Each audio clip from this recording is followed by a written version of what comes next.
गेल्या 15 दिवसांपासून सुरू असलेल्या मुसळधार पावसानं मूर्तिजापूर तालुक्यात कहर केला असून 28 ऑगस्ट रोजी झालेल्या ढगफुटी सदृश्य पावसामुळे शेतीसह घरांचं मोठ्या प्रमाणात नुकसान झालंय।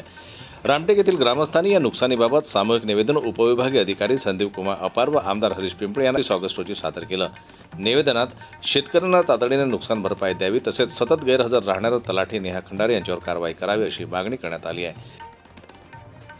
या गावामध्ये खूप ढगफुटी झाली आणि 3 ते 7 पर्यंत एवढा पाऊस आला, एवढी ढगफुटी झाली की वावरं आमचे खरडून गेले, शेतीचे खूप मोठ्या प्रमाणात नुकसान झाले।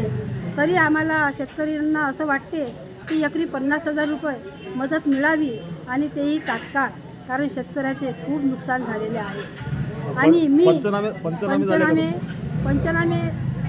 कर्मचाऱ्यांनी पंचनामे करावे आणि अर्ज केला।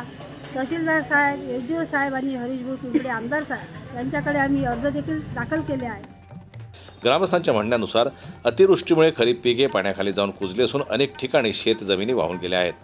पुरामुळे गावात पाणी शिरून काही घरांचंही नुकसान झालंय। या संदर्भात पंचनामे करून शेतकऱ्यांना मदत करावी अशी मागणी करण्यात आली आहे। निवेदन माजी सरपंच चंदाताई अडसोड यांच्या नेतृत्वाखाली देण्यात आले असून संदीप ठाकरे, दिनेश ठाकरे, आकाश ठाकरे, आर्यन श्रीवास, हरिभाऊ किर्दक, ओम मोहोळ, ऋषिकेश ठाकरे, नाजूकराव ठाकरे, जगदीश ठाकरे यांच्यासह शेकडो नागरिकांच्या यावर स्वाक्षऱ्या आहेत। या संदर्भात तहसीलदार शिल्पा बोबडे यांना पंचनामे व आवश्यक कारवाईचे निर्देश देण्यात आल्याची माहिती उपविभागीय अधिकारी संदीप कुमार अपार यांनी दिली। जनमत लाईव्ह न्यूज करता संजय उमक यांची रिपोर्ट अकोल्याहून।